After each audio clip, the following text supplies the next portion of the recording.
With that, I will hand it over now to Jasmine, who's going to narrate a story that you've written, right? So Jasmine, you've written the story. So over to you. I, like as always, will be on mute, and I'm going to stop the sharing as well, so that the focus is on you.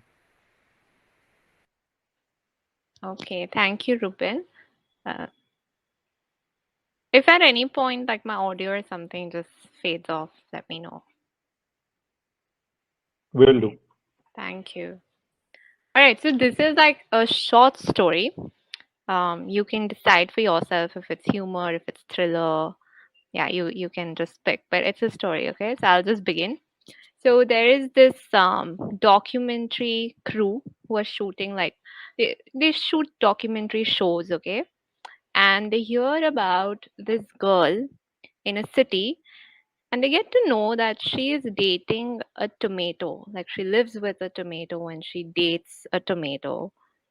And this is like the tomato, like which we have, whatever tomato curry and tomato chutney, that tomato.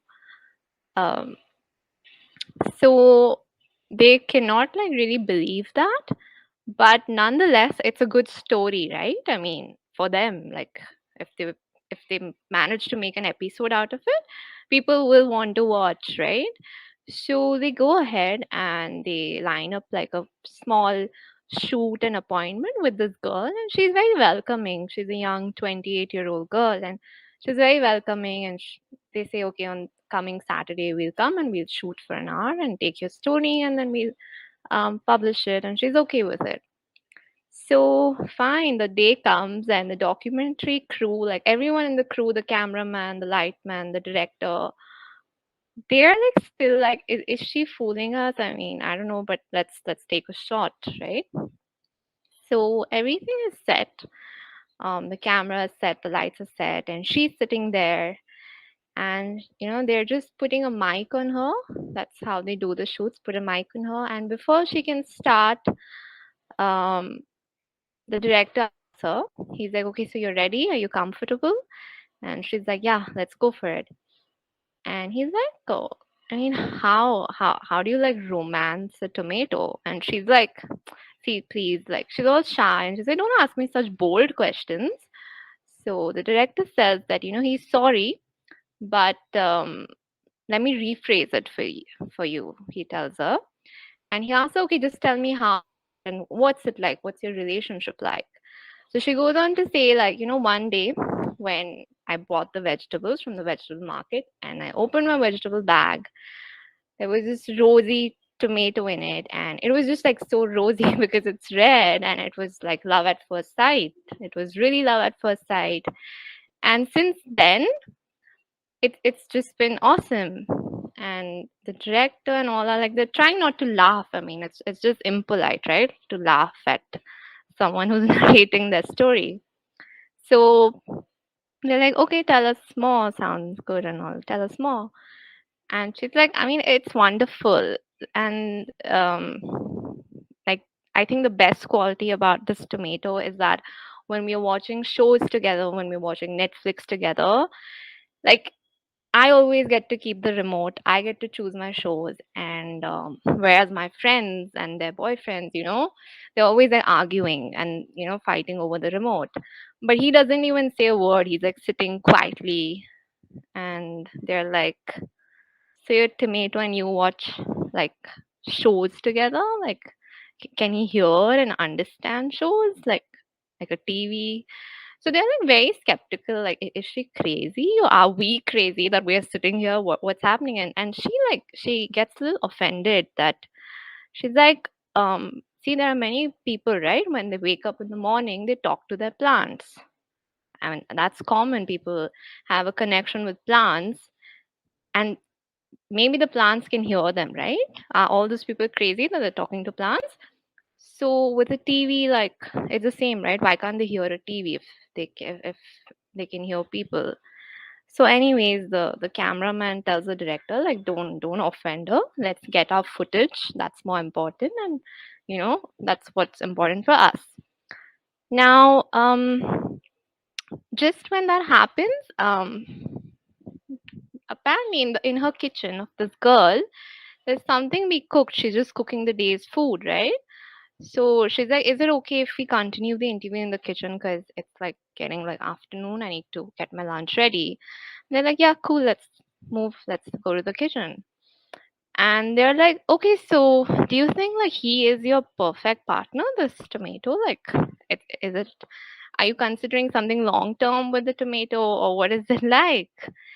And that's when she's like, um, yeah, he is perfect, but and by now she's become like really comfortable with the crew. Okay, she's like super, like she can open up and she's like, he is perfect, but I mean, yeah, there are like a few things that annoy me. Like, the other day, uh, when I woke up in the morning, I got to know that he had been to a pool party with his friends.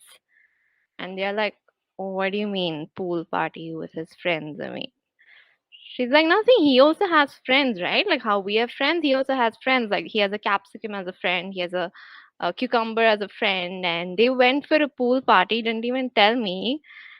And they're like, how does a tomato have a pool party? Like, could you please elaborate for the audiences?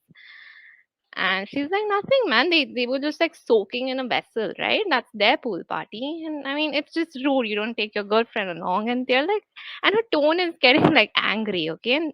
And the director's like, okay, I mean, what's like, and he's actually like glad he's getting good footage and all that.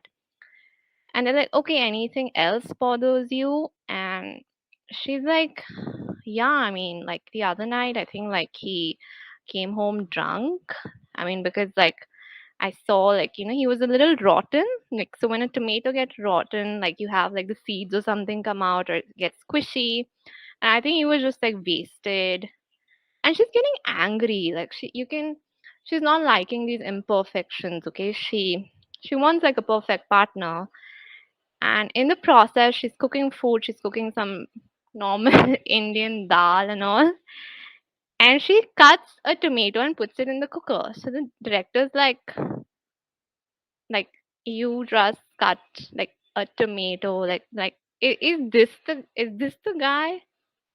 She's like, yeah, I mean, yeah, and she's like very fine about it. She's like, I think he needs to go. He's not perfect, and like thanks to you guys, you all brought out that, like you all made me realize by asking these questions that he's not perfect. He needs to go. And she puts him in the cooker, but before putting the tomatoes in the cooker, she takes out the seeds and she just stores it in a box and labels it. And the full crew is like, what is up with this lady? I mean, is something's wrong, right? And they're trying to peek, like what is she writing on the labels? I mean, anyone will be curious, even I'll be curious. And she writes Rohan as a tomato on that box, like a normal tiffin box, and puts it in the fridge. And they're like, what is up? I mean, what's that? And they somehow gather the courage to ask her, like, if you don't mind us asking you, but you just wrote something on the label. You wrote something like Rohan as a tomato. Do you mind sharing who Rohan is?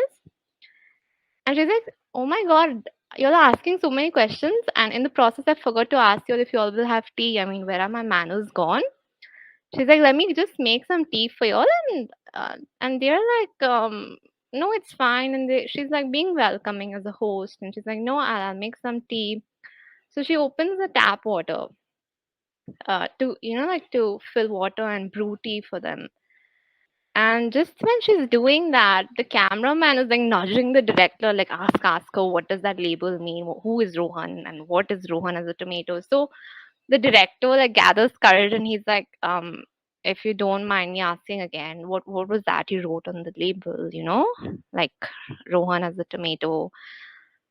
And she's like, oh, Rohan, I'm so sorry, I forgot to tell you. He's actually my boyfriend.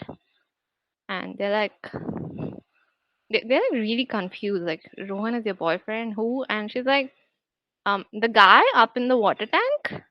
And she's like just so casual. Like, how the hell can a guy be in the water tank? And when they see there's a water tank, a lot of kitchens do have water tanks, and they like see an outline of a human body in it, and they're like freaking by now. Okay, And she seems like so casual, and she's like, I'm so sorry, I forgot to tell you, actually, Rohan, like, was my boyfriend, and I mean, he too had imperfections. I don't think he was a perfect guy for me, and I think he had to go.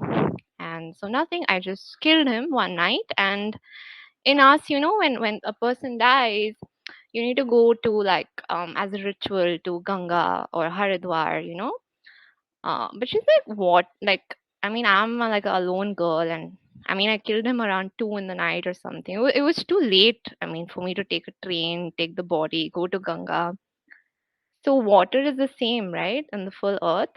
And I have like a full water tank in my home, so I thought I'll just do the ritual at home. So he's been in that tank, and she's stating everything as a matter of fact, and the crew is freaking like they're before some murderer, right? In layman terms, they're freaking, and she's like, and they just want to like run, but she's just like continuing her story, and she's like, so the next day I went to buy vegetables, and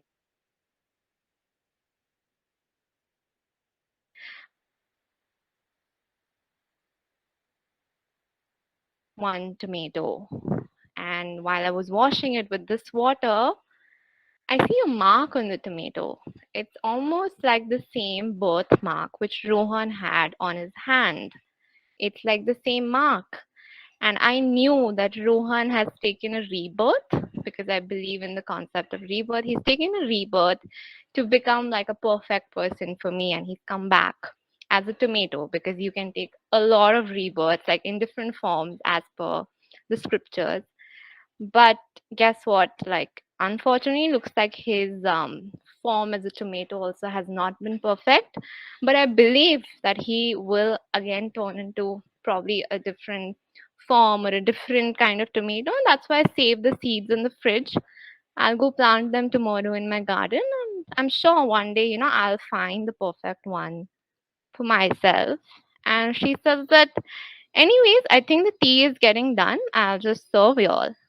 And that's it. They are just freaked. Should they have the tea, or should they run for their lives, or do what? And yeah, that's about it. I wouldn't want to Whoa. say it's inspired Whoa, by whoa, a whoa, true whoa, whoa. story, because That was my question all along. Yeah, that Like got one that got random scary morning, pretty yeah, quickly. one random morning you came across a newspaper article and you decided to write something around it. but yeah, I guess some people are in search for the perfect one, so they'll probably go to any limit to find perfection. I hope it's But just a perfect tomato. Yeah. Interestingly, this has also been made into a video, right? So we will yeah, like a play this short video film. at the end of this And call so that yeah, sure. people can also see, visualize this, and feel the fear for real once again. Okay. So thank you, Jasmine. I think Thank now you guys for yeah, patiently listening to this crazy yeah, story. no,